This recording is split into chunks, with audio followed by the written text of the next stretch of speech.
जय श्री राम। तो बच्चों, आज हम लोग 12वीं फिजिक्स अध्याय 3 विद्युत धारा का लेक्चर नंबर 6 लेकर आए हैं, जिसमें हम लोग केवल एक महत्वपूर्ण टॉपिक पढ़ेंगे, विद्युत शक्ति एवं ऊर्जा। विद्युत शक्ति एवं ऊर्जा।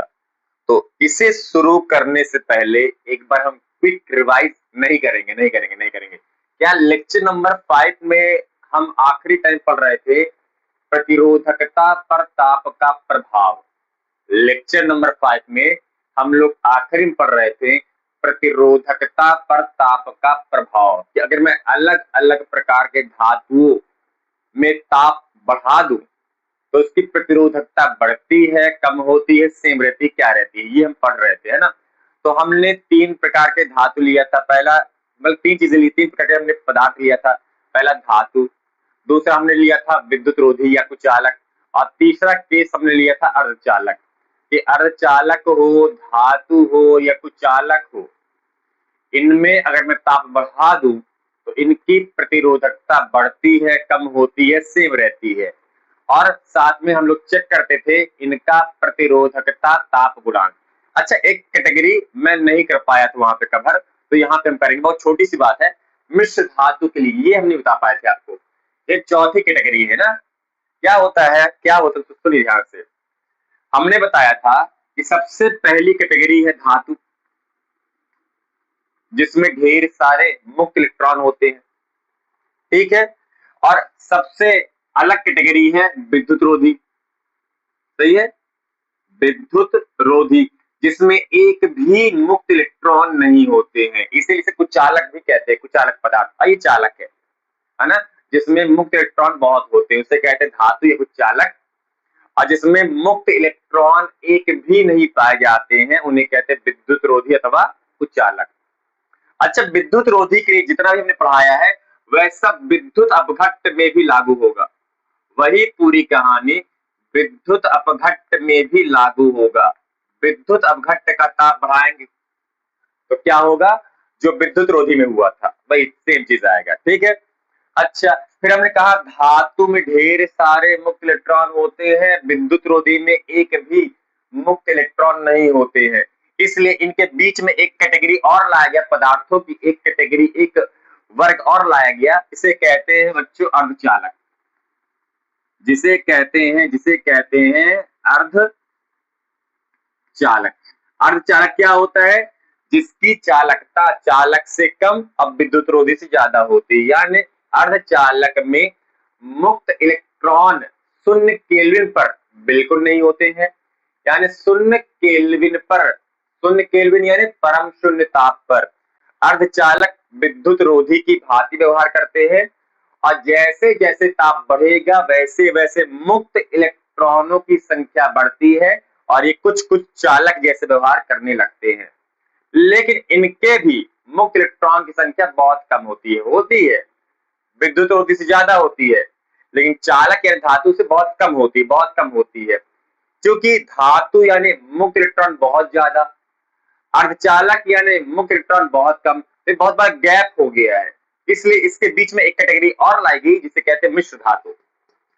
इन दोनों प्रकार के पदार्थ में एक कैटेगरी, बीच में एक और कैटेगरी लाई गई है जिसे कहते हैं मिश्र धातु, ठीक है। एक कैटेगरी और लाई गई जिसे कहते हैं मिश्र धातु। मिश्र धातु क्या है, जिसमें मुक्त इलेक्ट्रॉनों की संख्या अर्धचालक की तुलना में बहुत ज्यादा होते हैं और धातुओं की तुलना में थोड़ा कम होते हैं, ठीक है। मिश्र धातु ऐसे पदार्थ होते हैं जिसमें मुक्त इलेक्ट्रॉनों की संख्या अर्धचालक की तुलना में बहुत ज्यादा होते हैं और धातुओं की तुलना में कुछ कम होते हैं, ठीक। तो ये बीच की कैटेगरी लाई गई इन दोनों के बीच में। तो चलिए देखते हैं मिश्र धातुओं का ताप बढ़ाएं तो उसकी प्रतिरोधकता या चालकता पर क्या प्रभाव पड़ेगा, है ना। प्रतिरोधकता का व्युत्क्रम है चालकता। तो इसको थोड़ा ग्राफ समझाते हैं, ग्राफ भी साथ साथ हमारा चलता था, है ना। यहाँ पे हम दिखा रहे हैं, यहाँ पे हम दिखा रहे हैं, यहाँ पे हम दिखा रहे हैं, यहाँ पे हम दिखा रहे हैं, यहाँ पे हम क्या दिखाएंगे, ताप, और यहाँ पर हम दिखाएंगे प्रतिरोधकता। और बच्चों, धातु की प्रतिरोधकता बहुत बहुत बहुत कम होती है। क्यों? इसके अंदर मुक्त इलेक्ट्रॉन संख्या सबसे ज्यादा होती है। ठीक, यानी इसकी प्रतिरोधकता सबसे कम और इसकी तुलना में इसमें मुक्त इलेक्ट्रॉन की संख्या इससे कम, यानी प्रतिरोधकता इससे थोड़ा ज्यादा। यानी धातु की तुलना में मिश्र धातु की प्रतिरोधकता शुरुआती प्रारंभिक प्रतिरोधकता कुछ होती है, जबकि धातुओं की शून्य होती है। प्रारंभिक प्रतिरोधकता की बात कर रहे हैं, अभी हमने ताप नहीं बढ़ाया है। प्रारंभिक प्रतिरोधकता बच्चों धातुओं की सबसे कम होती है, तभी तो धातुओं में मुक्त इलेक्ट्रॉन सबसे ज्यादा और सबसे मस्त धारा प्रवाहित होता है धातुओं में, है ना। प्रतिरोधकता सबसे कम तो धारा सबसे ज्यादा। इसकी तुलना में मिश्र धातुओं में मुक्त इलेक्ट्रॉन की संख्या थोड़ी कम, यानी धारा थोड़ा कम, यानी प्रतिरोधकता थोड़ा ज्यादा। तो मिश्र धातुओं का प्रारंभिक प्रतिरोधकता कुछ होता है, शून्य नहीं होता, बस शून्य नहीं होता, धातुओं का शून्य होता प्रारंभिक, मान लिया गया शून्य। जबकि मिश्र धातुओं की प्रारंभिक प्रतिरोधकता कुछ कुछ होती है, होती है, होती है। अच्छा, हम लोग हर चीज देख रहे हैं प्रतिरोधकता एन पर और टाउ पर, इन दो चीजों पर निर्भर करता है। एन क्या है? एकांक आयतन में इलेक्ट्रॉनों की संख्या, और टाउ क्या? विश्रांति काल। ठीक है, ठीक है। हम कह रहे हैं भैया मिश्र धातुओं में एकदम प्रारंभ में कुछ तो मुक्त इलेक्ट्रॉन संख्या होती है, अब कुछ से ज्यादा ही होती है, धातुओं से कम लेकिन अर्धचालक से ज्यादा ही होती है। मतलब इसके पास मुक्त इलेक्ट्रॉन होते हैं, ढेर नहीं होते बट होते हैं। ठीक है। अच्छा, अगर इसके पास मुक्त इलेक्ट्रॉन है तो आसपास के ताप से, आपने ताप दिया नहीं है, आसपास के ताप से तापी ऊर्जा ग्रहण करेगा, यानी इसका कुछ ना कुछ विश्रांति काल भी होता होगा। भैया मुक्त इलेक्ट्रॉन है तो मुक्त इलेक्ट्रॉन क्या होता है? स्वतंत्र रूप से पूरे धाप पदार्थ के अंदर गति करते रहते हैं। तो गति करेंगे तो धनायनों से टकराते हुए गति करते हैं। तो एक धनायन से टकराया, फिर दूसरे धनायन से टकराया, और दोनों टक्कर के बीच के समय अंतराल को कहते हैं बच्चों विश्रांति काल। तो अगर मुक्त इलेक्ट्रॉन है तो गति भी होगी, कुछ ना कुछ गति है तो पक्का टक्कर भी होगा। टक्कर है तो यहां से यहां दो टक्कर के बीच में कुछ समय लगता होगा, जिसे कहते हैं विश्रांति काल, यानी कुछ ना कुछ विश्रांति काल भी होगा। अभी हमने ताप नहीं बढ़ाया, अब ताप बढ़ाएंगे। अब जैसे ही बच्चों मिश्र धातुओं का अपन ताप बढ़ाते हैं, जैसे ही मिश्र धातुओं में ताप बढ़ाया जाता है, तो हमने हमें हमें हमें हमें हमें हमें पता है कि ताप बढ़ाने से असल में बाहरी कक्षा का इलेक्ट्रॉन उस ऊर्जा को ग्रहण करता है, और ऊर्जा को ग्रहण करके ऊर्जा का कुछ हिस्सा इलेक्ट्रॉनों को मुक्त करने में लगाएगा, और बाकी बचा हुआ हिस्सा मुक्त इलेक्ट्रॉनों को गतिज ऊर्जा में परिवर्तित करके गति करने में लगाएगा। गति करेगा यानी क्या? इलेक्ट्रॉन की चाल बढ़ेगी, इलेक्ट्रॉन की चाल बढ़ेगी यानी धनायन के बीच लगा समय कम हो जाएगा, यानी विश्रांति काल कम हो जाएगा। अब देखो इसके पास मुक्त इलेक्ट्रॉन भी है, अब प्रत्येक इलेक्ट्रॉन में चाल भी है, तो ताप बढ़ेगा तो दोनों जो है ऊर्जा जाएगी। ताप बढ़ने से और ज्यादा इलेक्ट्रॉन मुक्त होंगे, और जो पहले से मुक्त है उनकी गतिज ऊर्जा बढ़ेगी, गति बढ़ेगी यानी टकराहटें बढ़ेगी, यानी विश्रांति काल भी कम होगा। सही है, यानी ऊर्जा का जो प्रयोग हो रहा है वो 50-50 लगभग 50-50 हो रहा है। ठीक है, ठीक है, ठीक है। अब बच्चों जैसे ही n का मान बढ़ेगा यानी प्रतिरोधकता में कमी आएगी, विक्रमानुपाती है। और यहाँ पे जैसे टाउ का मान कम होगा तो प्रतिरोधकता में बढ़ोतरी आएगी। तो अब बताओ नेट यानी कुल प्रतिरोधकता कितना हो जाएगा? सोच बताना यार। मुक्त इलेक्ट्रॉनों के बढ़ने से प्रतिरोधकता कम हो रहा है, और चाल बढ़ने से, विश्रांति काल कम होने से प्रतिरोधकता बढ़ रहा है। तो असल में कहीं प्रतिरोधकता कम भी हो रहा है और उतना ही बढ़ भी रहा है, यानी कुल प्रतिरोधकता में परिवर्तन कितना होगा? लगभग शून्य होगा। यस, यस, यानी मिश्र धातुओं में ताप बढ़ाएंगे तो उसकी प्रतिरोधकता में जो परिवर्तन होता है लगभग लगभग शून्य होता है, एग्जैक्ट शून्य नहीं होता है।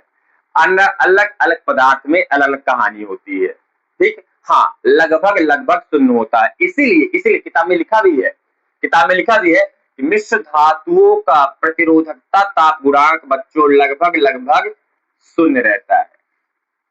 मतलब अंतिम प्रतिरोधकता और प्रारंभिक प्रतिरोधकता लगभग लगभग एक समान।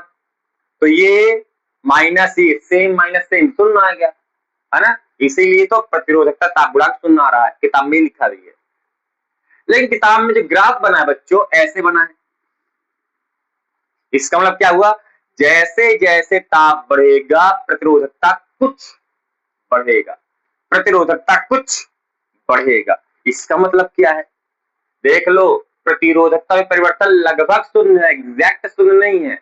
मतलब क्या हुआ इसका चार्ज, इसका मतलब ये हुआ बच्चों, यार मिश्र धातु में पहले से ही मुक्त इलेक्ट्रॉन है, कुछ कम है बस है, यानी ऊर्जा का अधिकांश भाग जाएगा इलेक्ट्रॉनों की चाल को बढ़ाने में, विश्रांति काल को कम करने में, जिसके कारण प्रतिरोधकता असल में बढ़ेगी। यानी इसके कारण आई कमी, इसके कारण आई बढ़ोतरी की तुलना में कुछ कम होगा, यानी इसका मान कुछ कम होगा, इसका मान कुछ ज्यादा होगा। तो अल्टीमेटली इनका नेट निकालो, प्रतिरोधकता असल में कुछ बढ़ेगा ही बढ़ेगा, थोड़ा बढ़ेगा लेकिन बहुत ज्यादा नहीं, लगभग शून्य के बराबर परिवर्तन भैया। तो इस प्रकार से बच्चों मिश्र धातुओं का ताप बढ़ाने से उसके एकांक आयतन में मुक्त इलेक्ट्रॉन संख्या बढ़ती है, जिससे प्रतिरोधकता कम होता है, तथा प्रत्येक मुक्त इलेक्ट्रॉन की चाल बढ़ती है, जिससे विश्रांति काल कम होता है और प्रतिरोधकता में बढ़ोतरी आती है। और विश्रांति काल के कारण प्रतिरोधकता में हुई वृद्धि मुक्त इलेक्ट्रॉनों के कारण प्रतिरोधकता में आई कमी की तुलना में कुछ ज्यादा होता है, वृद्धि कुछ ज्यादा होता है। इसी कारण से इनका कुल प्रतिरोधकता थोड़ी बढ़ जाती है। लगभग शून्य, एग्जैक्ट शून्य नहीं है, लगभग शून्य है। यानी मिश्र धातुओं की प्रतिरोधकता पहले की तुलना में कुछ बहुत बहुत कम कुछ बढ़ जाती है। हाँ, ये बात सही है कि इनका प्रतिरोधकता ताप गुणांक लगभग लगभग सेम ही रहता है, सेम रहता है, यानी परिवर्तन कुछ भी नहीं होता है, ना धनात्मक है ना ऋणात्मक है, शून्य, सॉरी सेम नहीं, शून्य होता है, शून्य होता है, लगभग लगभग शून्य होता है प्रतिरोधकता ताप गुणांक। अब कौन से पदार्थ है जो मिश्र धातु में आते हैं, तो आप नाम लिख सकते हैं, मैंगनीन, मैंगनीन, कांस, टिंटन और निक्रोम, ठीक है। अच्छा, इनकी प्रतिरोधकता असल में कुछ बढ़ रही है, यानी चालकता, याद आया चालकता क्या होता है, प्रतिरोधकता के व्युत्क्रम, तो चालकता असल में कुछ कम हो जाएगी, ठीक है, ठीक है, ठीक है, ठीक है, ये होता है। मतलब ये है, ताप बढ़ाओगे तो मिश्र धातु के एकांक आयतन में पहले से ही मुक्त इलेक्ट्रॉन है, थोड़े और बढ़ जाएंगे, थोड़ी बढ़ेंगे, पहले ढेर है।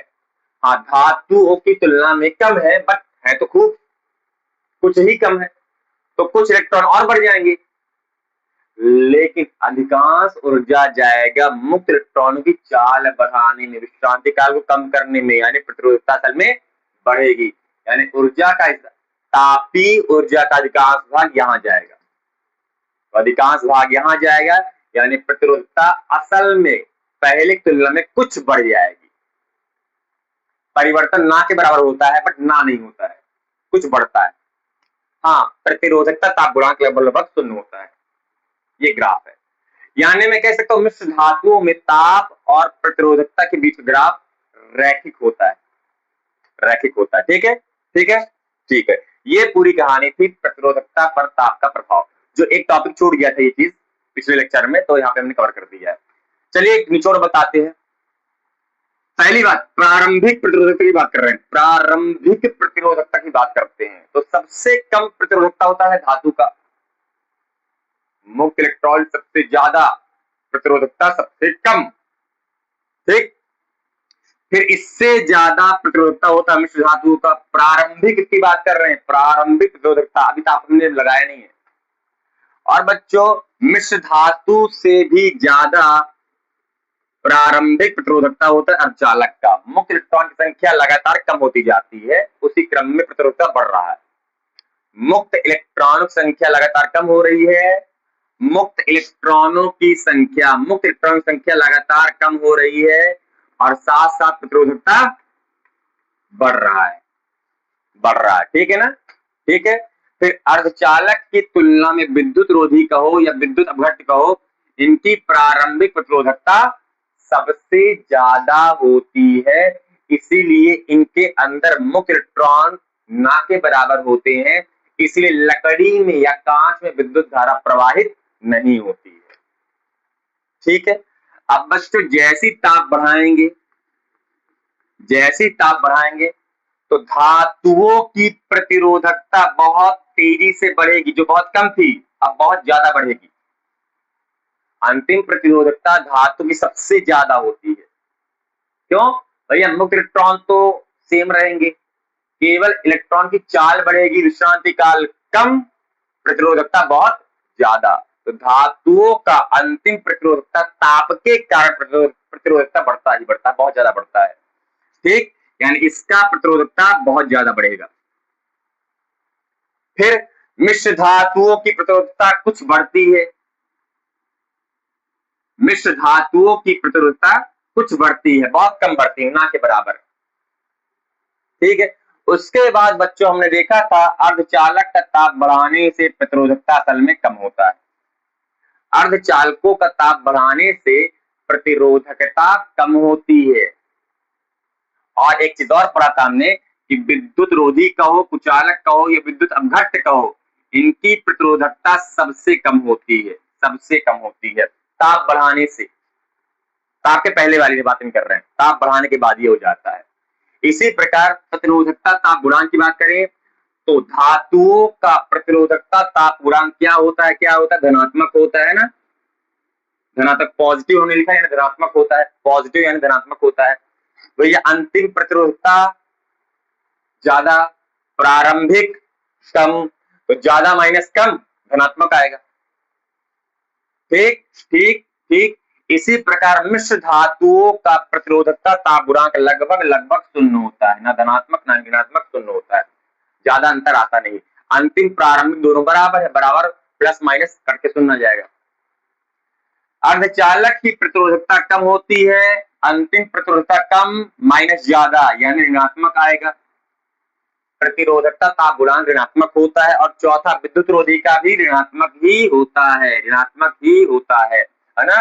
प्रतिरोधकता कम माइनस ज्यादा, माइनस बहुत ज्यादा माइनस होता है वहां पे। ये पूरी कहानी थी लेक्चर नंबर 5 का, ये टॉपिक छूट गया था और ये रह गया था। ठीक है, नोट कर लीजिए। अब पढ़ते हैं, एक छोटा सा टॉपिक है विद्युत शक्ति एवं ऊर्जा। इससे एक एक या दो दो नंबर के प्रश्न बहुत पूछते हैं, मात्रक पूछता है, परिभाषाएं पूछता है। नोट कर लीजिए, हो गया ये प्रतिरोधकता पर ताप का प्रभाव।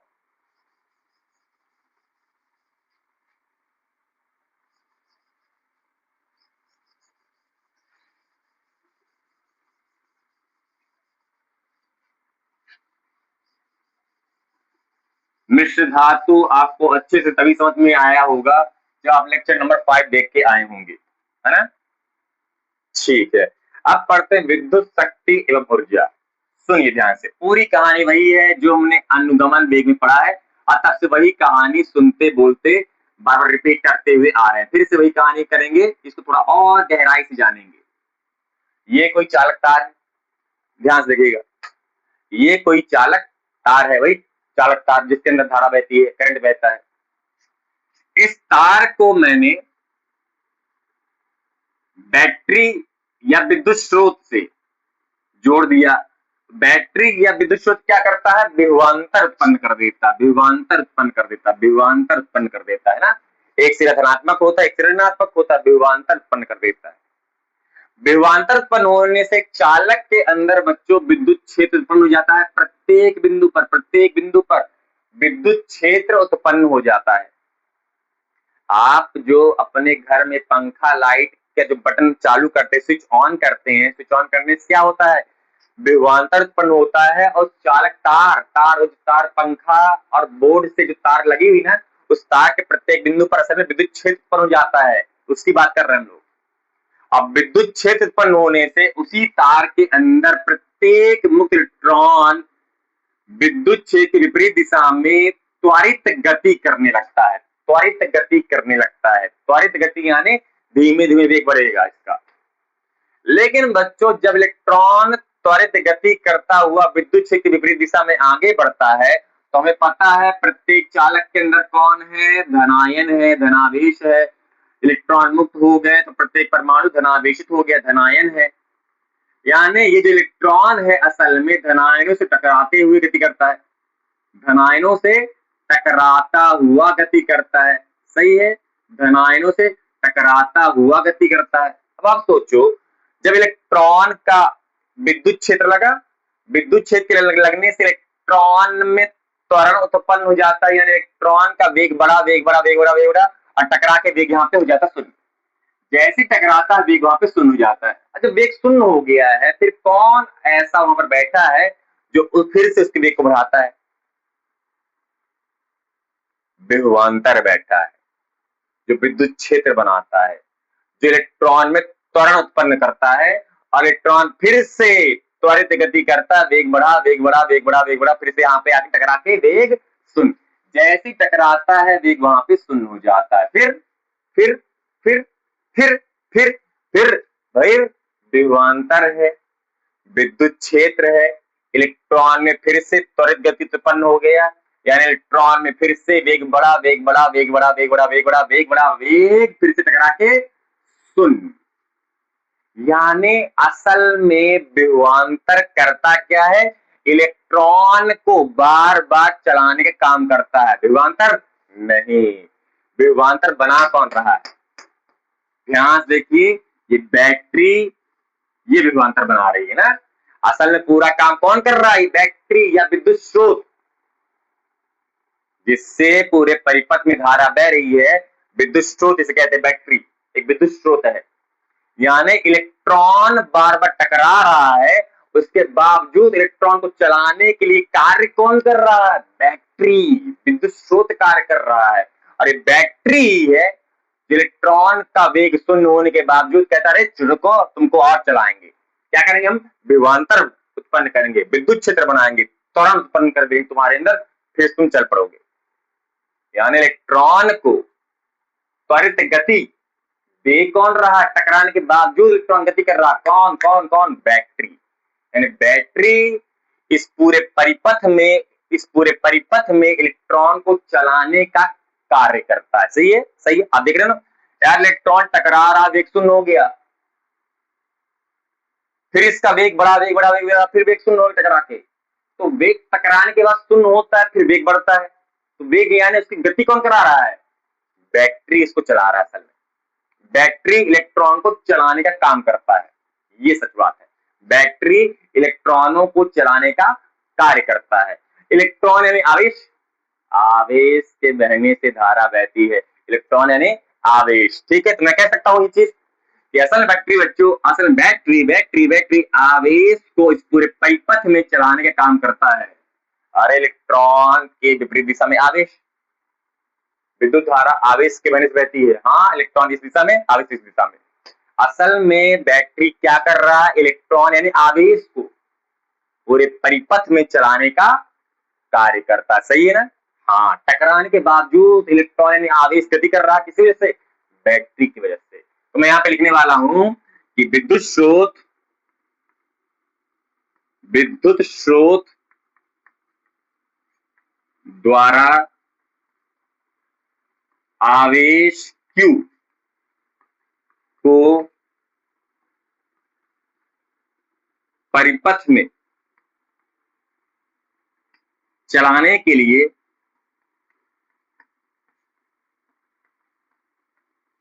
किया गया कार्य, यानी जो बैटरी है या विद्युत स्रोत है, बैटरी कहो, सेल कहो या विद्युत स्रोत कहो, वह आवेश Q को पूरे परिपथ में चलाने के लिए कार्य कर रहा। कितना कार्य कर रहा बताओ, सोच बताओ। हमें पता है बच्चों लोगों, विभवांतर बराबर होता है आवेश पर किया गया कार्य। ये करता है ये कार्य करता है, ये कार्य क्या, W बराबर V इंटू क्यू, W बराबर V इंटू क्यू। यानी प्रत्येक बैटरी या प्रत्येक सेल या विद्युत स्रोत कुछ भी हो, पूरे परिपथ में आवेश को चलाने के लिए इतना कार्य करते हैं। कितना कार्य करते हैं, विभवांतर इंटू आवेश। आवेश को चलाने के लिए बैटरी इतना कार्य करती है। बैटरी विभवांतर उत्पन्न करती है जिसके कारण से आवेश प्रवाहित होता है, और ये पूरा कांड बैटरी करता है। बैटरी कार्य कर रहा है आवेश चलाने में। ठीक है। अच्छा ठीक है। हमें एक चीज पता है, आवेश के बहने से ही बच्चों धारा बनती है। आवेश के बहने से धारा बनती है। धारा क्या होता है, क्यू बटे टी, धारा ही होता है। क्या मैं कह सकता हूं कि आवेश बराबर आई टी में लिख सकता हूं, धारा बराबर क्यूटी तो आवेश बराबर आई टी। सही है। यानी डब्ल्यू बराबर भी इंटू आवेश यानी आई टी लिख सकता हूं मैं। सही है। तो बच्चों आवेश के गति करने से या बहने से पूरे परिपथ में धारा बनती है और धारा बहती है। यानी असल में बैटरी इस धारा को प्रवाहित करने का कार्य करता है। यस, और इसी कारण से प्रत्येक चालक के अंदर धारा बहती है। बैटरी लगाओ करंट बहना शुरू। बैटरी असल में करंट को बहाने का काम, चलाए रखने का काम करता है। कितना कार्य करता है। तो मैं लिखूं, विद्युत स्रोत परिपथ में धारा प्रवाहित करने के लिए इतना कार्य करता है। ठीक है। यानी यही चीज मैं लिखने वाला हूं कि विद्युत स्रोत द्वारा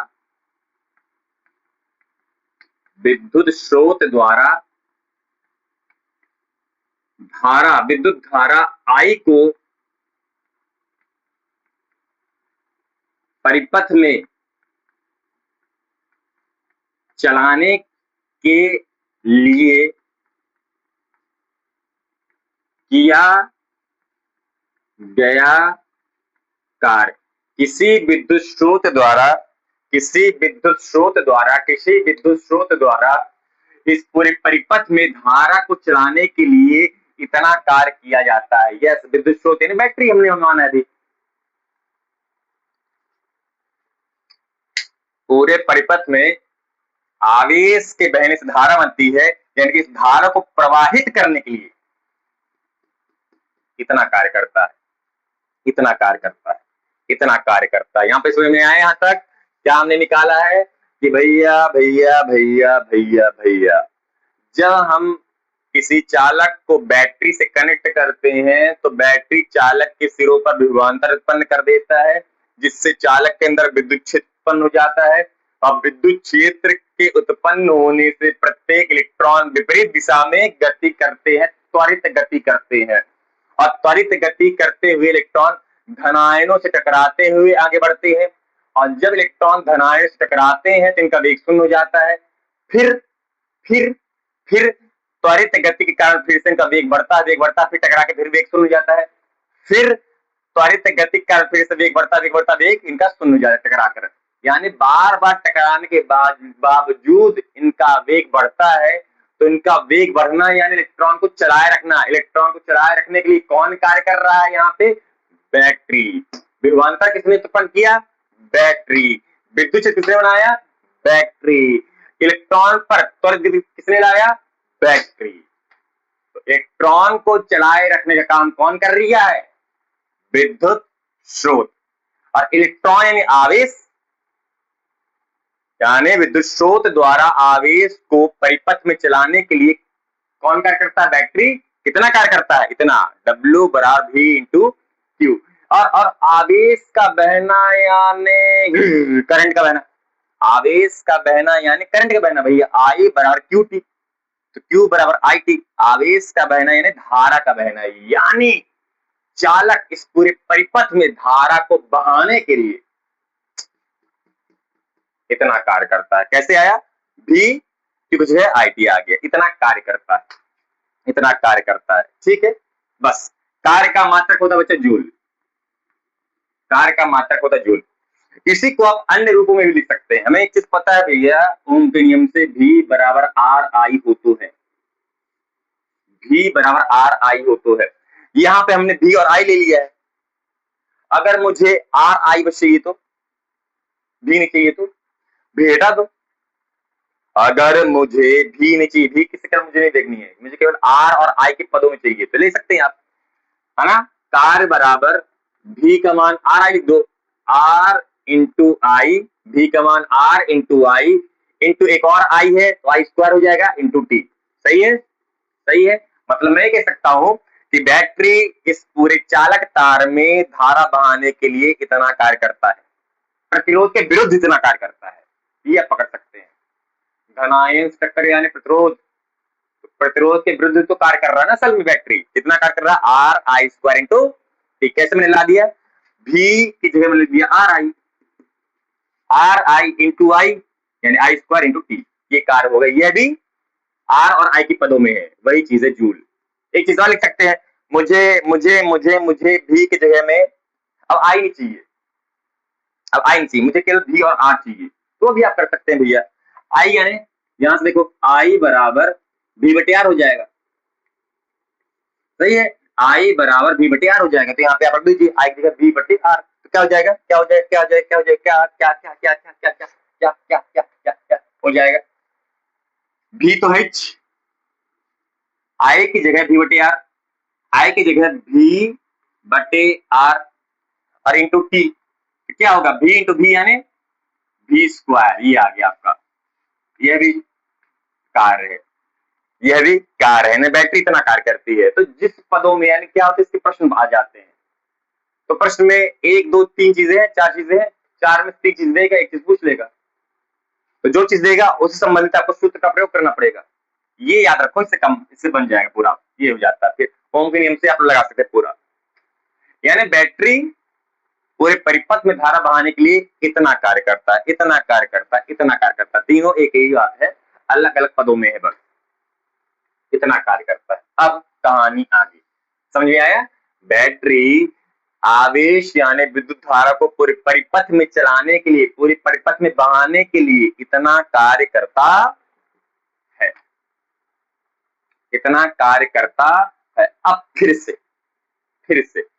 ध्यान सुनना, ध्यान से सुनना। अब नई चीज आएगी, और नया कुछ भी नहीं है, बस नए तरीके से आएगा। देखो यार, जब हम बैटरी लगाते हैं तो बैटरी क्या करता है? चालक के सिरों पर विभवांतर उत्पन्न कर देता है, जिससे चालक के अंदर विद्युत क्षेत्र बन जाता है। इलेक्ट्रॉन त्वरित गति विद्युत क्षेत्र की विपरीत दिशा में करने लगते हैं, लेकिन टकराते टकराते टकराते टकराते। अब सुनना ध्यान से बच्चों, जब इलेक्ट्रॉन त्वरित गति करता है और धनायन से टकराता है और उसका वेग शून्य हो जाता है, असल में टकराने के बाद, टकराने से इलेक्ट्रॉन के अंदर की ऊर्जा समाप्त हो जाती है, खो देता है। हाँ, जैसे इलेक्ट्रॉन धनायन से टकराता है, मान लो हमारे पास खूब ऊर्जा, दौड़ते गए दीवार से बूम टकरा गए, लग गया। हमारी मलहम पट्टी करो, तुम्हारा मलहम पट्टी कौन करता है? बैटरी। क्या कहा हमने? इलेक्ट्रॉन जब गति करता है और धनायन से टकराता है, तो टकरा कर इलेक्ट्रॉन की ऊर्जा खत्म हो जाती है। फिर कैसे गति कर रहा? बैटरी इलेक्ट्रॉन को ऊर्जा देता है, ले बच्चा ऊर्जा खा, और ऊर्जा पाकर इलेक्ट्रॉन फिर गति करता है, और फिर गति किया, फिर धनायन से टकरा गया, और जैसे ही धनायन टकराता है फिर इसकी ऊर्जा खत्म। बैटरी बैठा तो है, ले बच्चा और ऊर्जा ले, फिर इलेक्ट्रॉन गति किया, धनायन से टकराया, वेग सुन, और जैसे ही धनायन से टकराता इलेक्ट्रॉन की ऊर्जा समाप्त हो जाती है, और जैसी ऊर्जा समाप्त होती बैटरी तुरंत देता है, ले ऊर्जा खा, और ऊर्जा पाकर इलेक्ट्रॉन फिर गति करने लगता है। यानी असल में बैटरी इलेक्ट्रॉन की खोई हुई ऊर्जा को देता है, इलेक्ट्रॉन उस ऊर्जा को ग्रहण करके गति करता है, फिर टकरा के फिर ऊर्जा खो देता है, फिर बैटरी ऊर्जा देता है, इलेक्ट्रॉन गति करता है, टकरा के फिर ऊर्जा खो देता है, फिर बैटरी ऊर्जा देता है, टकराता है, खो देता है, बैटरी ऊर्जा देता है, यही काम चलता रहता है। यानी इलेक्ट्रॉन को चलाए रखने के लिए बैटरी असल में इलेक्ट्रॉन को ऊर्जा देता है। यस भाई, तुमने बैटरी ने जो काम किया वो कार्य किस रूप में दे रहा है? वो ऊर्जा के रूप में दे रहा है। यानी बैटरी बच्चों इलेक्ट्रॉन को चलाए रखने के लिए असल में अपने अंदर की ऊर्जा देता है। ले ऊर्जा ले और फिर से चल, जैसे चला टकराया ऊर्जा खत्म, फिर बैटरी ने ऊर्जा दिया कि चल फिर से, फिर इलेक्ट्रॉन चला टकराया, ऊर्जा खत्म, फिर बैटरी ने ऊर्जा दिया। इसका बैटरी इलेक्ट्रॉन को ऊर्जा देता जाता है, इलेक्ट्रॉन गति करता है, टकराता है, ऊर्जा खो देता है, फिर बैटरी ने ऊर्जा दिया, इलेक्ट्रॉन फिर गति किया, टकराया, ऊर्जा खो दिया, फिर बैटरी ने ऊर्जा दिया। यानी इलेक्ट्रॉन को पूरे परिपथ में चलाए रखने के लिए बैटरी ऊर्जा देता है। यानी बैटरी के अंदर से ऊर्जा खर्च हो रही है इलेक्ट्रॉन को चलाए रखने के लिए। सही है भाई, जो ऊर्जा दे रहा है तो ऊर्जा उसकी खर्च भी तो हो रही है। यानी इलेक्ट्रॉन को पूरे परिपथ में चलाए रखने के लिए बैटरी अपने अंदर की ऊर्जा व्यय करता है। या कितनी ऊर्जा व्यय करता है तो बता सकते हैं आप, विद्युत स्रोत द्वारा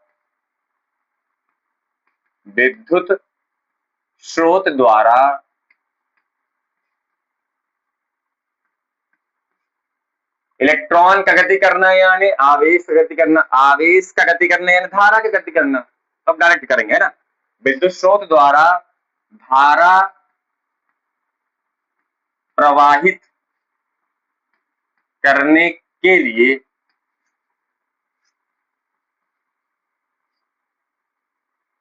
व्यय ऊर्जा कितनी ऊर्जा व्यय करता है? व्यय ऊर्जा।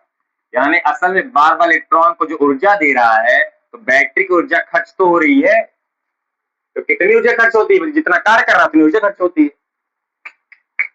जितना बैटरी इलेक्ट्रॉन को चलाने में कार्य कर रहा है, यही कार्य तो ऊर्जा के रूप में खर्च हो रही है। अभी कार्य कहां गया? ऊर्जा ऊर्जा ऊर्जा। यानी असल में बैटरी आवेश या धारा को चलाने में इतना ऊर्जा खर्च करता है, इतना ऊर्जा खर्च करता है। कितना? VIT जूल ऊर्जा खर्च करता है। यस, जितना कार्य करता है असल में उतना ही ऊर्जा। भाई कार्य कर रहा है तो ऊर्जा ही तो खर्च कर रहा है, बिना ऊर्जा के तुम कार्य कर लोगे? बैटरी जो इलेक्ट्रॉन को चलाने में काम कर रहा है, असल में बैटरी उतना ही इलेक्ट्रॉन पर ऊर्जा का खर्च कर रहा है। कितना? उतना ही, VIT जूल। या आप लिख सकते हैं RI² इंटू T जूल। या लिख सकते हैं आप कितना? V² T/R joule. यानी बैटरी प्रत्येक इलेक्ट्रॉन को पूरे परिपथ में चलाने के लिए इतना ऊर्जा खर्च करता है। जितना कार्य कर रहा है उतना कार्य यानी ऊर्जा खर्च कर रहा है। अब बात ये आती है कि चार्ज ऊर्जा को तो नष्ट कर नहीं सकते हैं, तो बार बार जो बैटरी ऊर्जा दे रहा है इलेक्ट्रॉन को और ऊर्जा धनात्मक टकरा के ऊर्जा खर्च हो रही है, तो ऊर्जा जा कहां रही है? खर्च तो हो रही है, लेकिन ऊर्जा जा कहां रही है? भाई ऊर्जा को नष्ट तो नहीं कर सकते हैं, ऊर्जा किसी न किसी रूप में रूपांतरित हो जाएगा। तो हमें पता है एक चीज कि जैसे जैसे तार के अंदर धारा बहती है तार गर्म होने लगती है। यस, यानी इलेक्ट्रॉन जितनी ऊर्जा खर्च होता है वो खर्च हुई ऊर्जा चालक तार में उष्मा के रूप में प्रकट होती है ना, तार गर्म होने लगती है। तो तार कैसे गर्म होती है? किसी ऊर्जा का उपयोग तार में उष्मा के रूप में प्रकट होता है। यस, क्या कहा हमने कि जब हम तार को, चालक तार को बैटरी से कनेक्ट करते हैं, विभवांतर उत्पन्न करते हैं, विद्युत क्षेत्र बनता है, इलेक्ट्रॉन त्वरित गति करता है और टकराते हुए त्वरित गति करता है, तो इलेक्ट्रॉन अपनी ऊर्जा टकरा कर खो देता है और फिर बैटरी उसको ऊर्जा देता है कि चलो भैया और चलो। फिर इलेक्ट्रॉन त्वरित गति करता है, धनात्मक टकराता है, ऊर्जा खो देता है, फिर बैटरी उसको ऊर्जा देता है। इस प्रकार इलेक्ट्रॉन के टकराने से खोई हुई ऊर्जा चालक में उष्मा के रूप में प्रकट होती है। यानी बैटरी इलेक्ट्रॉन को चलाने के लिए जितना कार्य करता है वही कार्य इस चालक में उष्मा के रूप में रूपांतरित हो जाता है और जिसके कारण चालक तार गर्म हो जाती है। ठीक है, मतलब मैं कह सकता हूं मैं बिल्कुल यही कहूंगा क्या कि विद्युत स्रोत द्वारा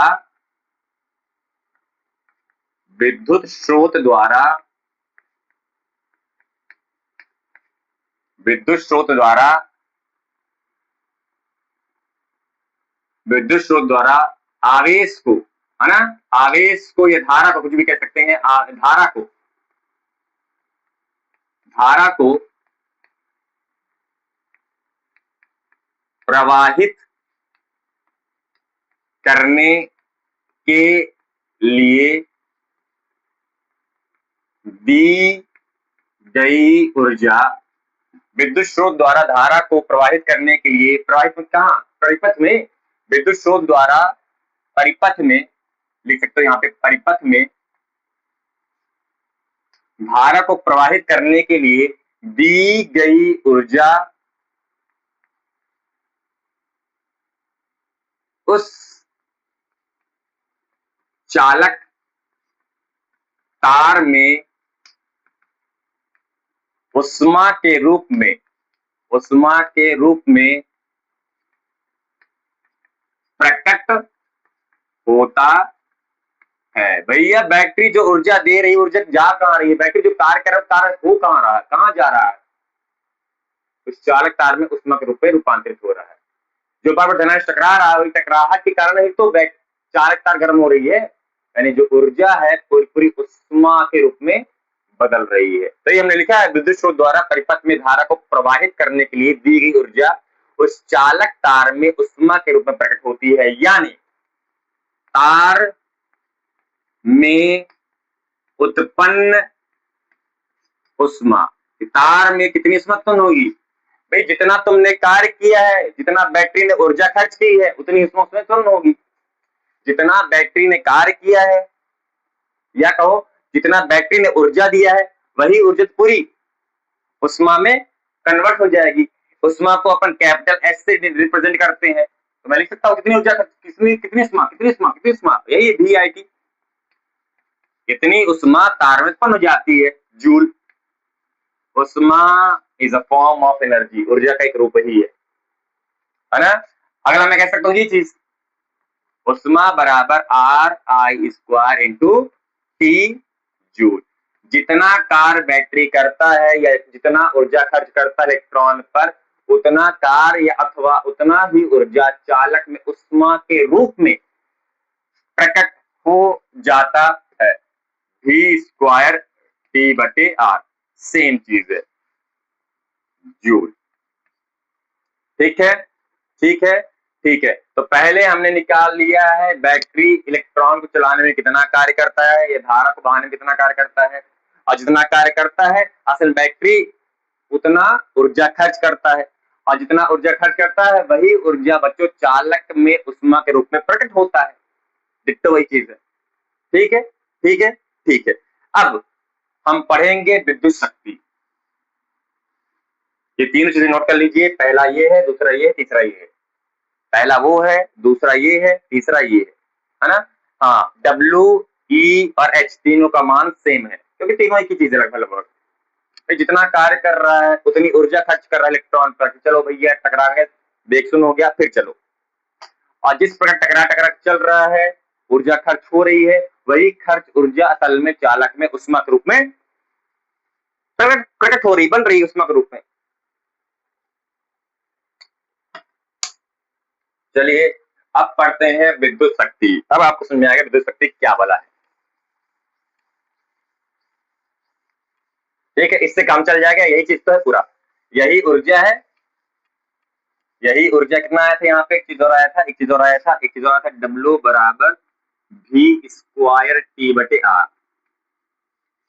वी स्क्वायर टी बटे आर। क्या दिख रहा है आप लोग को, नहीं दिख रहा तो ऊपर तो नोट किए थे हम, वी स्क्वायर टी बटे आर, कुछ दिख रहा है ना। यहाँ पे कितना है, डब्ल्यू बराबर आर आई स्क्वायर टी, और W बराबर V स्क्वायर T बटे R।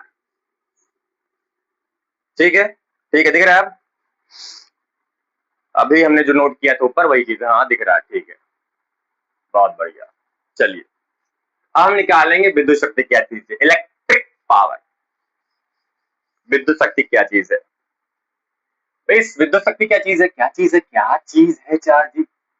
शक्ति, विद्युत शक्ति, मेरी पावर, क्या चीज है? क्या चीज है? क्या? अरे भैया कार्य करने की कार्य करने की दर को शक्ति कहते हैं ना। कार्य करने की दर को शक्ति कहते हैं। कार्य करने की दर को शक्ति कहते हैं। कार्य करने की दर को शक्ति कहते हैं। याद आया? कार्य करने की दर को शक्ति कहते हैं। शक्ति कहते हैं। अब यहां कार्य कौन कर रहा भैया? विद्युत स्रोत, विद्युत स्रोत, विद्युत स्रोत है। तो विद्युत स्रोत द्वारा, या विद्युत परिपथ भी बोल दीजिए, विद्युत स्रोत है तभी तो विद्युत परिपथ पूरा कहलाएगा भैया। विद्युत स्रोत है यानी स्विच है, विद्युत उपकरण है यानी लाइट है, तभी तो तार यानी पूरा परिपथ कहलाएगा। स्रोत और जो तुमको लाइट चलाना है और तार कनेक्शन, ये पूरा कहलाता है विद्युत परिपथ। तो विद्युत परिपथ द्वारा द्वारा कार्य करने की दर को विद्युत शक्ति कहते हैं। सही है? विद्युत परिपथ द्वारा कार्य करने की दर को विद्युत शक्ति कहते हैं। है। इसको ऐसे भी बोल सकते हो, अच्छा जी कार्य जितना कर रहा उतनी ऊर्जा भी तो खर्च हो रही है। कार्य जितना कर रहा उतनी ऊर्जा भी तो खर्च हो रही है। मतलब ये मैं कह सकता हूं, ये मैं कह सकता हूं, ये मैं कह सकता हूं, ऊर्जा क्षय या व्यय होने की दर को विद्युत शक्ति कहते हैं। एकदम सही बात है, दोनों डेफिनेशन एग्जैक्टली सेम, लगभग लगभग एक ही बात है।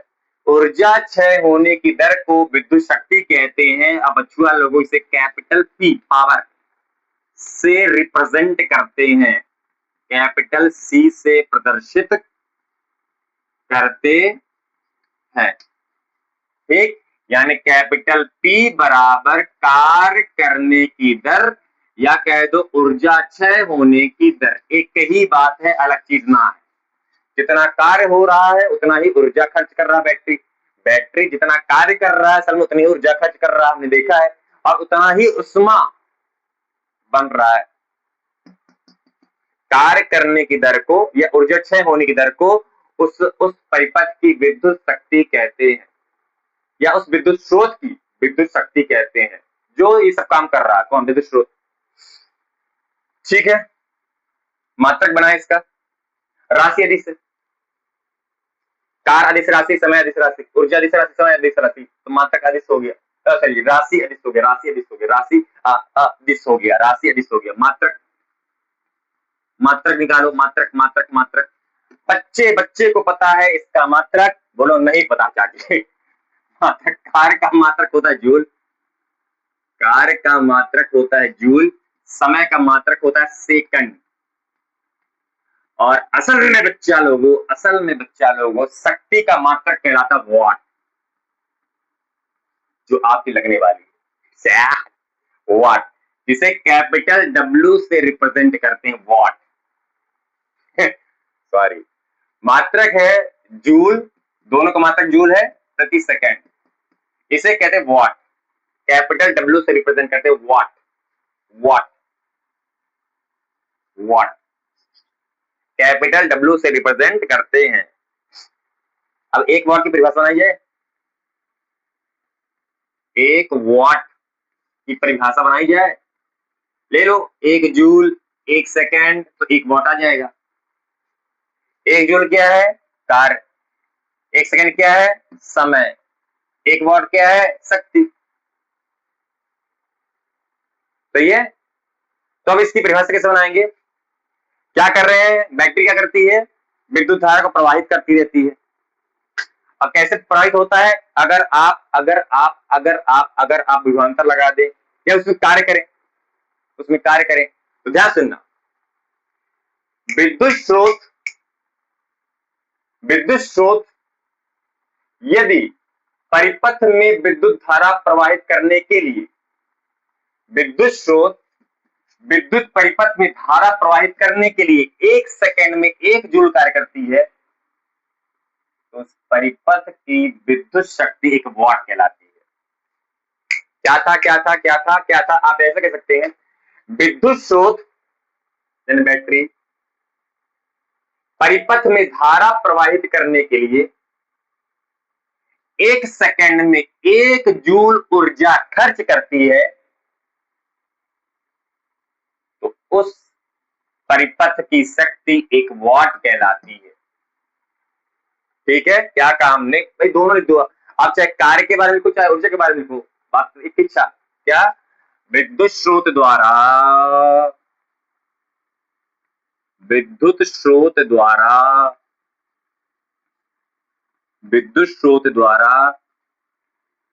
धारा प्रवाहित करने के लिए, है ना, इलेक्ट्रॉन चलाने के लिए, आवेश चलाने के लिए, धारा प्रवाहित करने के लिए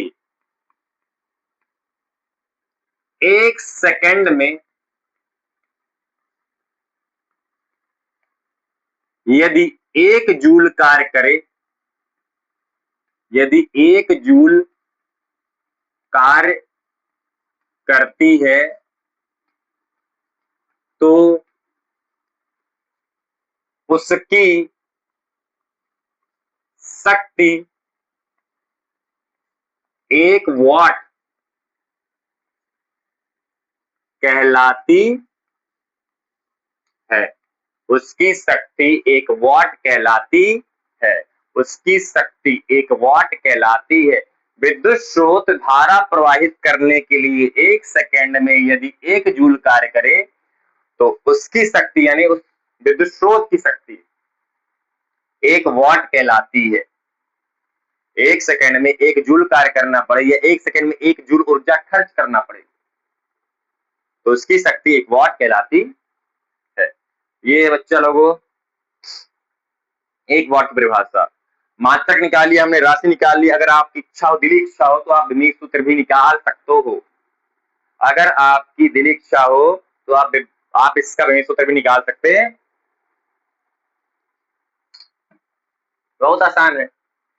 कार्य का विमीय सूत्र होता है mL2t-2, समय का होता है t, ले जाइए ऊपर, mL2 टी ऊपर गया, t-1 t-2 टोटल t-3। ए नहीं आया अच्छा जिसमें, बहुत बुरा लगा हमको। अरे यही यही, अब नहीं है तुम क्या कर जबरदस्ती ला दे, A0 लिख देना। ठीक है, ये है बच्चों विद्युत शक्ति, ये है विद्युत शक्ति वाट। अब दिक्कत क्या है, ये जो वाट होता है बच्चों, वाट होता है, मिटा दे, इसका काम अभी है, मिटा दे इसको। ठीक है, ये जो वाट है, विद्युत शक्ति का जो मात्रक वाट है, ये छोटा मात्रक है। यस, व्यवहारिक या व्यापारिक तरीके से विद्युत शक्ति का मात्रक कुछ और उपयोग ज्यादा किया जाता है। ये जो वाट है, एक छोटा मात्रक है, ज्यादा चलन में है 1 किलोवाट। 1 किलोवाट, किलो यानी क्या होता है 10⁻6, और ये हो गया वाट, यानी सॉरी 10⁻3, किलो यानी 10⁻3 वाट।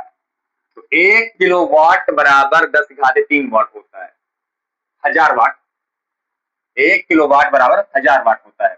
और क्या चलता है, मेगावाट, है ना। जितने बिजली उत्पादन जगह है, जैसे हम लोग कहते हैं पावर हाउस, तो जो बिजली उत्पादन होती है वो किलोवाट मेगावाट में होती है, गीगावाट में होती है। मेगावाट मेगा होता है 10⁻6 मिलियन, आपने सुना होगा मेगावाट। तो ये जो मात्रक है ये ज्यादा चलन में है। ये जो मात्रक है धारा के केस में, बिजली केस में किलोवाट मेगावाट ये ज्यादा चलन में आता है।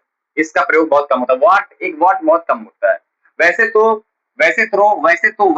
तो यांत्रिकी में एक हॉर्स पावर का इस्तेमाल बहुत होता है। आपने ट्रैक्टर में सुना होगा कितने का इंजन है, एक अश्व शक्ति हॉर्स पावर।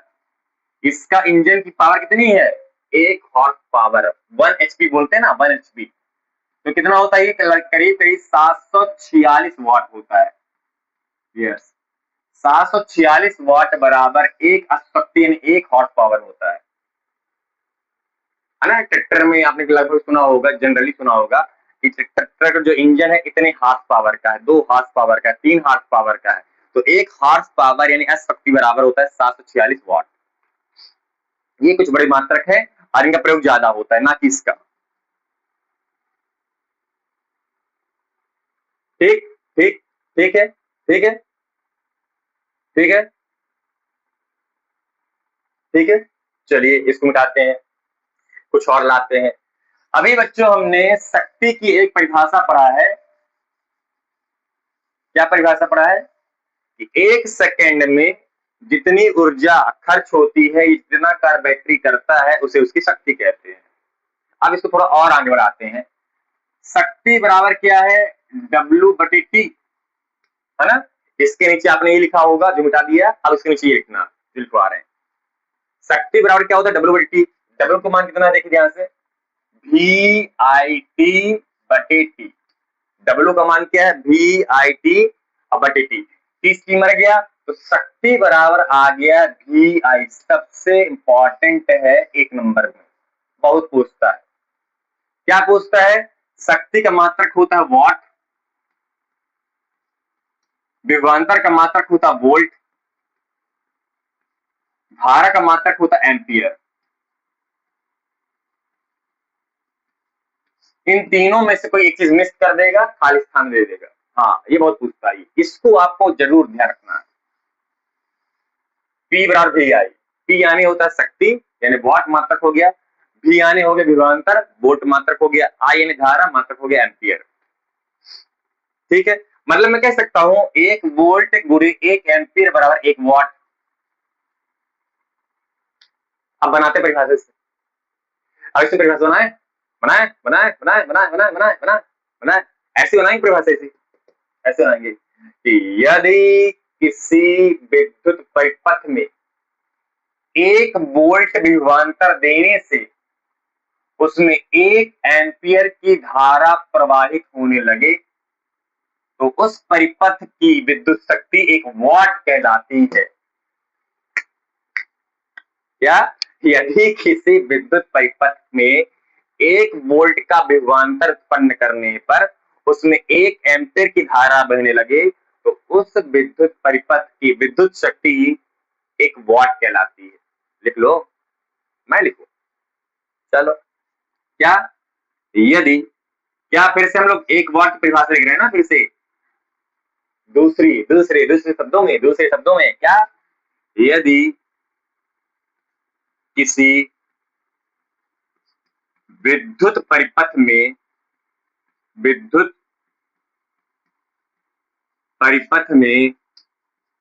1 वोल्ट का विभवांतर 1 वोल्ट का विभवांतर लगाने से या उत्पन्न करने से, असल में विभवांतर हमने लगाया है ना, 1 वोल्ट विभवांतर लगाने से उसमें यानी उसी परिपथ में उसमें 1 एम्पियर 1 एम्पियर की विद्युत धारा प्रवाहित हो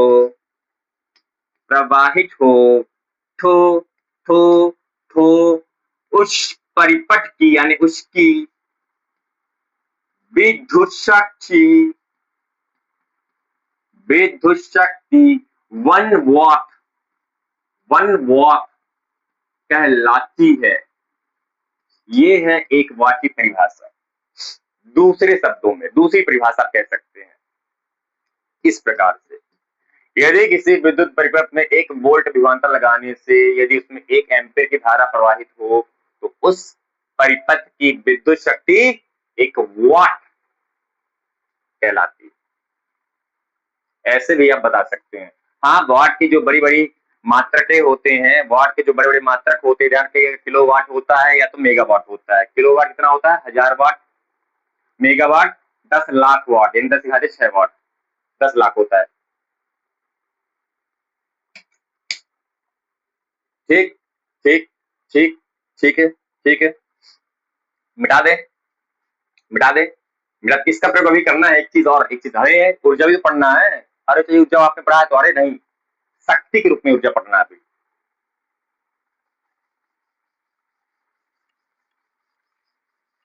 हमने ऊर्जा पढ़ा है, हाँ, हमने पहले कार्य निकाला था, फिर ऊर्जा निकाला, फिर उसमें निकाला था, बट हमें शक्ति के रूप में भी ऊर्जा पढ़ना है। विद्युत शक्ति और इसी के रूप में ऊर्जा, शक्ति के रूप में ऊर्जा पढ़ना है, इसलिए थोड़ी चीज है, बता रहा हूँ, थोड़ी चीज और है। अच्छा अच्छा, वही वाट चल रहा है, वाट चल रहा है, शक्ति का मात्रक चल रहा है। शक्ति का मात्रक कभी यहीं पे खत्म नहीं हुआ है ना, ना। शक्ति का एक और मात्रक होता है वन, ध्यान से नोट कीजिएगा, किलोवाट घंटा। यस, इसे इसे इसे इसे एक यूनिट भी कहते हैं, इसे एक यूनिट भी कहते हैं। आपने सुना है आपके घर में अगर बिजली का मीटर लगा होता है तो बिजली के मीटर में जो पावर आती, शक्ति आती, जो खर्च आता है, 10 unit, 20 unit, 30 unit, 100 unit, 200 unit, ये चीज आती है असल में। यस, आपके बिजली बिल का जो मीटर होता है बच्चों, उस मीटर में जो रीडिंग आती है, यूनिट में आती है, यूनिट में, वो चीज है। यानी बिजली का जो पाठ्यांक होता है, रीडिंग होता है, वो यूनिट में मेजर होता है, यूनिट में मापा जाता है। इसका मतलब क्या हो चाहिए? इसका मतलब क्या हो चाहिए? इसका मतलब क्या हुआ चार्जी? देखो इसका मतलब क्या हुआ चार्जी, इसका मतलब क्या हुआ, इसका मतलब क्या हुआ, देखो, सॉरी सॉरी सॉरी सॉरी, इसका मतलब बाद में पढ़ेंगे, थोड़ा टाइम पढ़ेंगे, बस थोड़ा टाइम और सब्र कर लीजिए, फिर यही आएगा। अरे चार्ज यार तो गड़बड़ करने लगे, अरे नहीं कर रहे, रुक जाओ भाई, रुक जाओ भाई, क्या गड़बड़ कर रहे हैं, रुक जाओ भाई। तो शक्ति जहां अभी तक हमने पढ़ा है, शक्ति दूसरी परिभाषा हमने पढ़ी है, वहां तक होगी शक्ति। ठीक है, ध्यान दीजिएगा। अब हम निकालेंगे शक्ति के रूप में बैटरी कितनी ऊर्जा खर्च करता है परिपथ में। शक्ति के रूप में बैटरी परिपथ में कितनी ऊर्जा खर्च करता है, उसे हम कहने वाले हैं विद्युत ऊर्जा या विद्युत ऊर्जा क्षय। अभी रुक जाओ, इसको बताएंगे, रुक जाओ रुक जाओ रुक जाओ। विद्युत ऊर्जा क्षय, शक्ति के रूप में परिपथ में धारा प्रवाहित करने के लिए बैटरी कितनी ऊर्जा क्षय करता है। तो आप बता सकते हैं भैया, ऊर्जा बराबर पी इंटू टी लिख सकता हूं मैं, ऊर्जा बराबर पी इंटू टी, ऊर्जा बराबर पी इंटू टी लिख सकता हूं। मुझे अब ऊर्जा चाहिए शक्ति के रूप में, ऊर्जा बराबर पी इंटू टी, या कार्य बराबर पी इंटू टी, वही चीज है ये। यानी यानी बैटरी धारा प्रवाहित करने के लिए इतनी ऊर्जा खर्च करता है, असल में इतनी ऊर्जा खर्च करता है। अच्छा अच्छा अच्छा, शक्ति का मात्रक होता है बच्चा लोगों वाट, और समय का मात्रक होता है सेकंड। देखने ध्यान से, देखने ध्यान से, देखना देखना, एक चीज आने वाला है इसलिए सेकंड। ठीक है ठीक है ठीक है। अच्छा, वाट का मात्रक क्या होता है, हमने निकाला था जूल प्रति सेकंड। वाट को मैं खोलना चाहूं तो हो जाएगा जूल प्रति सेकंड, सही है, जूल प्रति सेकंड इंटू सेकंड। वाट यानी होता है जूल प्रति सेकंड और इंटू सेकंड, सेकंड सेकंड मर गया, आ गया जूल। तो हमें एक चीज पता है, ऊर्जा का मात्रक होता है बच्चों जूल, यहां से आया है, ऊर्जा का मात्रक होता है जूल, सही है, ऊर्जा का मात्रक होता है बच्चा लोगों जूल। अब इसकी जरूरत नहीं है, नीचे वाले की जरूरत नहीं है, ऊर्जा का मात्रक होता है जूल। अब यहां से कभी कभार एक जूल की परिभाषा पूछता है, यहां से कभी कभी वह एक जूल की परिभाषा पूछ लेता है। एक जूल की परिभाषा पूछ लेता है, एक जूल की परिभाषा पूछ लेता है, एक जूल की परिभाषा पूछ लेता है यहां से। तो कैसे बताओगे कि एक जूल ऊर्जा वह ऊर्जा है, एक जूल ऊर्जा वह ऊर्जा है जिसे किसी विद्युत परिपथ में, जिसे किसी विद्युत परिपथ में 1 सेकंड चलाने तक 1 वाट शक्ति के बराबर ऊर्जा क्षय करना पड़े। ओ, अगर अगर अगर अगर परिपथ में धारा बह रही है तो ऊर्जा का क्षय हो रहा है, और ऊर्जा का क्षय प्रति सेकंड कितने वाट के रूप में हो रहा है उसे कहते जूल। फिर से हम लिखने वाले हैं यहाँ पे, एक जूल ऊर्जा, एक जूल ऊर्जा वह ऊर्जा है, वह ऊर्जा है जो 1 सेकंड में या प्रति सेकंड, जो प्रति सेकंड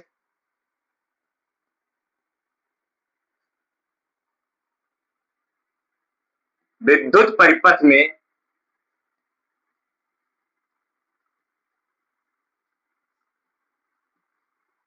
1 वाट शक्ति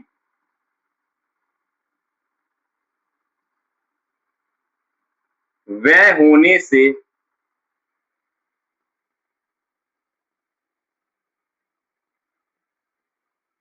प्राप्त होता है।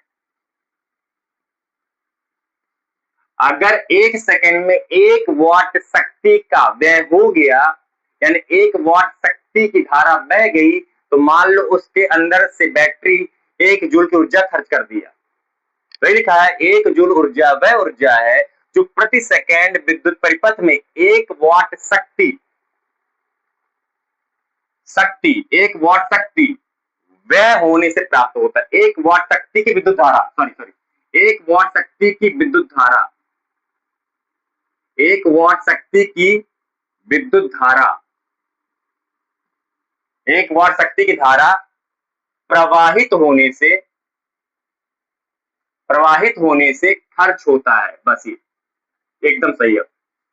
1 जूल ऊर्जा वह ऊर्जा है जो प्रति सेकंड विद्युत परिपथ में 1 वाट शक्ति की धारा प्रवाहित होने से खर्च होता है।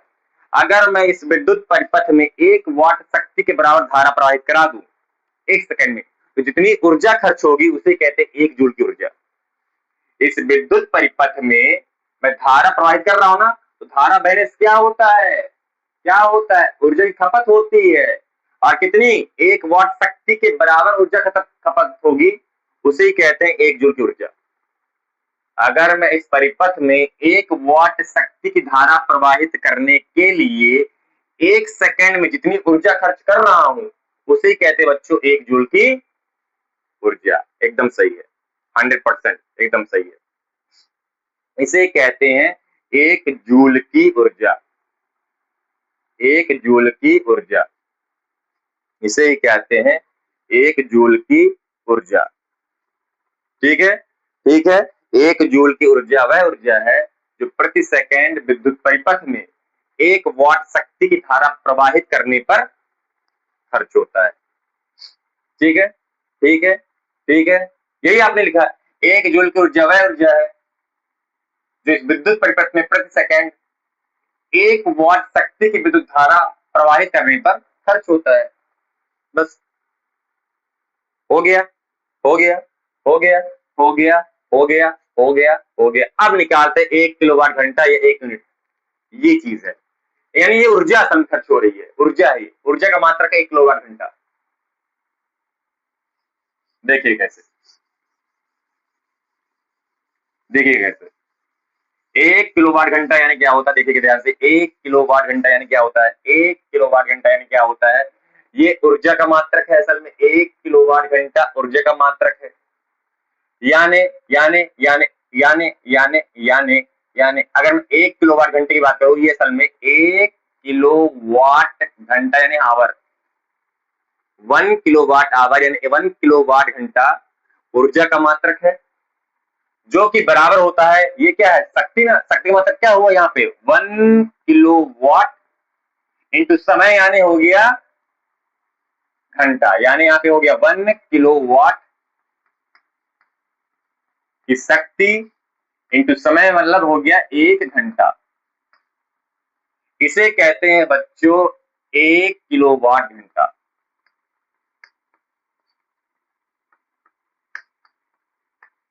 ठीक, यानी 1 किलोवाट घंटा असल में ऊर्जा का या कार्य का मात्रक है। ठीक, अब इसकी परिभाषा बना सकते हैं, इसकी परिभाषा यहां से बना सकते हैं, क्या बना सकते हैं, क्या बना सकते हैं, वैसे बनाना है कि 1 किलोवाट घंटा ऊर्जा की वह मात्रा है जिसे किसी विद्युत परिपथ में 1 घंटे धारा प्रवाहित करने के लिए 1 किलोवाट की ऊर्जा खर्च करनी पड़े। सही है, सही है।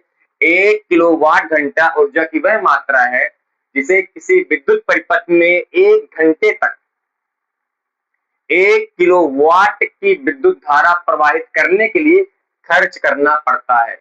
यह एकदम सही है, जैसे आया था जूल में, वैसे ही 1 किलोवाट घंटा 1 किलोवाट घंटा ऊर्जा की वह मात्रा है, कि वह मात्रा है जिसे किसी परिपथ में देख लीजिए 1 जूल जैसे ही आएगा, जिसे किसी परिपथ में 1 घंटे तक 1 घंटे तक चलाने के लिए,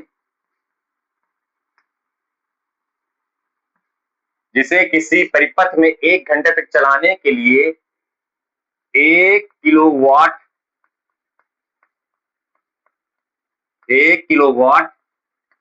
की विद्युत धारा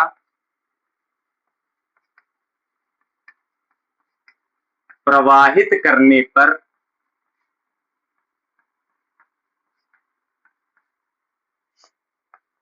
खर्च करना पड़ता है।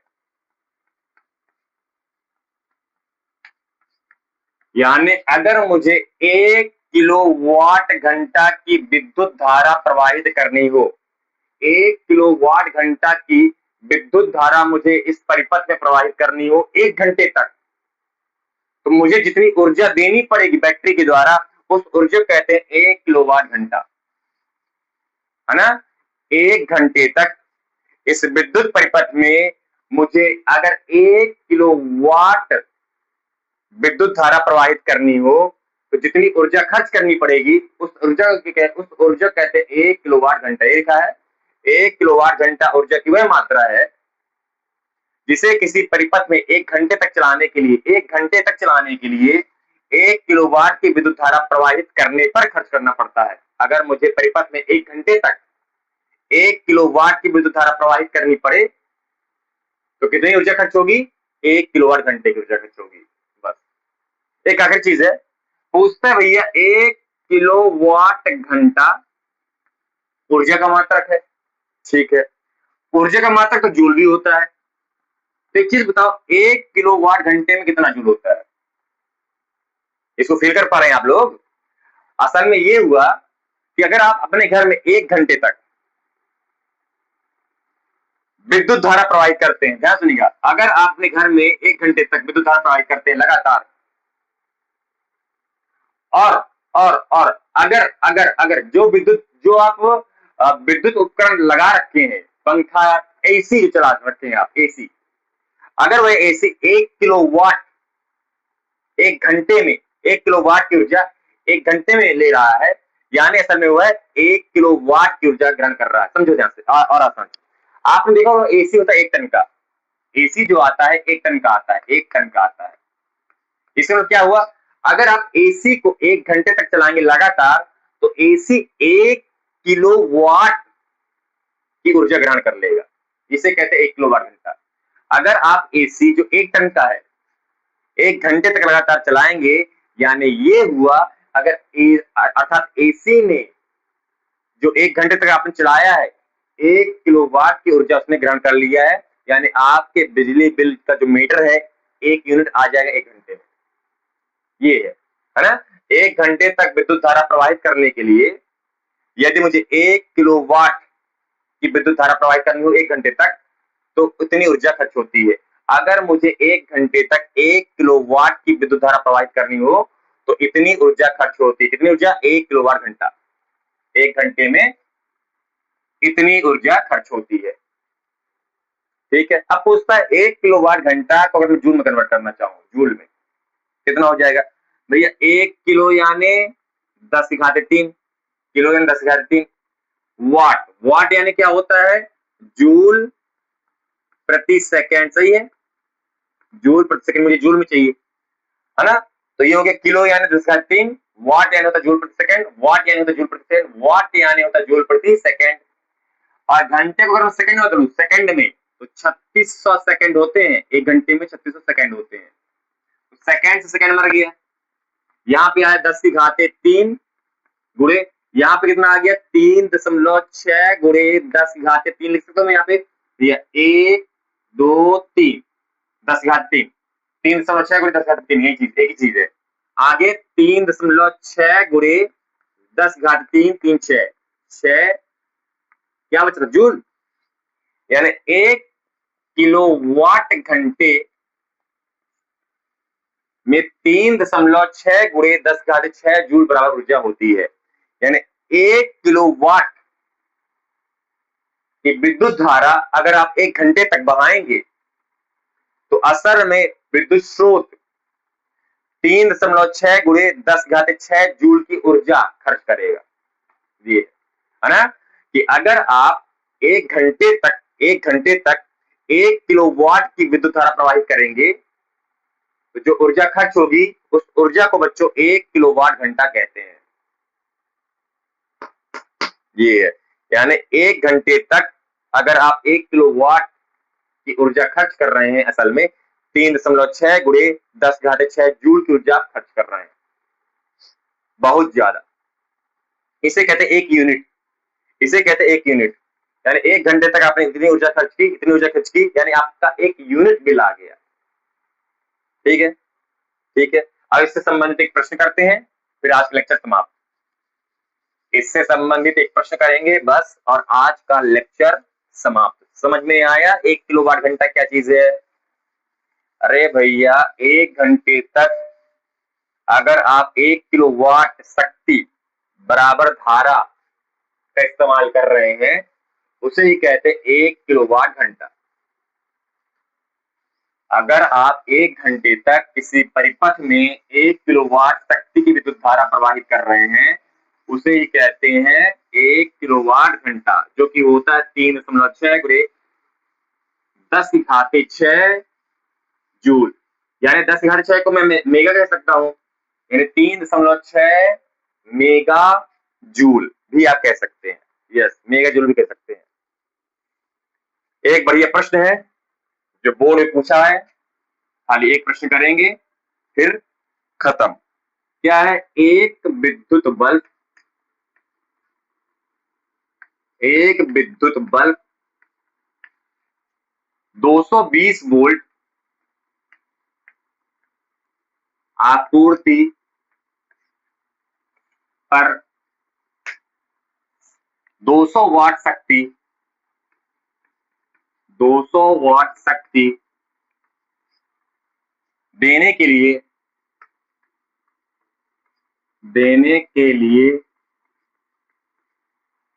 बनाया गया है।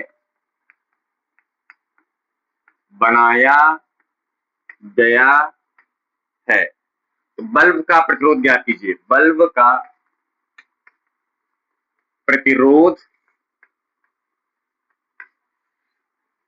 ज्ञात कीजिए, ये प्रश्न है। ट्राई कीजिए एक बार, बहुत ही आसान सा प्रश्न है, एक बार प्रयास कीजिए। बहुत छोटा सा है, प्रयास कीजिए एक बार।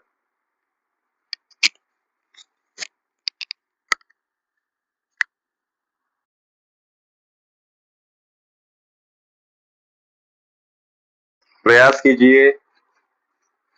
सबसे पहली बात, दिया क्या क्या चीज है, दिया क्या क्या है। एक विद्युत बल्ब 220 वोल्ट, वोल्ट यानी होता है विभवांतर, दिया है बच्चों 220 वोल्ट। आपूर्ति पर 200 वाट, वाट किसका मात्रक है, शक्ति, शक्ति यानी कैपिटल पी, 200 वाट देने के लिए बनाया गया है। एक बल्ब 220 वोल्ट आपूर्ति पर 200 वाट शक्ति देने के लिए बनाया गया है। तो बल्ब का प्रतिरोध ज्ञात कीजिए, प्रतिरोध ज्ञात करना आपको, निकाल लीजिए। शक्ति बराबर क्या होता है, शक्ति बराबर क्या होता है, V I volt into ampere विभवांतर गुणित धारा, निकाला था हमने, सबसे महत्वपूर्ण बताया था। ठीक, मुझे क्या चाहिए, प्रतिरोध ज्ञात करना। तो पता भैया V बराबर आर आई होता है, मुझे V चाहिए, P चाहिए, R चाहिए। P है, V है, I नहीं चाहिए, I हटा दो, I बराबर V बटे R हो जाएगा। तो I जो आ गया आपका V बटे R यानी V स्क्वायर बटे R, I यानी V बटे R, तो V गुणे V स्क्वायर बटे R। R निकालना है आपको, R यहाँ ला दो, R यहाँ, P यहाँ, है ना, R यहाँ आ गया, P यहाँ पहुंच गया, बस V दिया, P दिया है, R निकाल लीजिए, आंसर आ जाएगा। क्या है, V स्क्वायर, V यानी 220 गुणे 220, ये V स्क्वायर हो गया, बटे P यानी, P यानी 200 है, सॉरी यहाँ 200 है, P 200 है, यहाँ पे P 200 है, 200 200, एक शून्य से एक शून्य, एक शून्य से एक शून्य कट गया, 2 एक कम 2, और यहाँ पे 11 आ गया, गुणा कर दो, आंसर आ जाएगा। 11 दूनी 22 की 2, हाथ से लाई 2, 11 दूनी 22, 24, 242 ओम का प्रतिरोध इस तार के अंदर बनेगा, 242 ओम का प्रतिरोध बनेगा, 242 ओम का प्रतिरोध बनेगा। इस प्रकार आज का लेक्चर नंबर 6 समाप्त हुआ, विद्युत शक्ति और ऊर्जा का। जय श्री राम।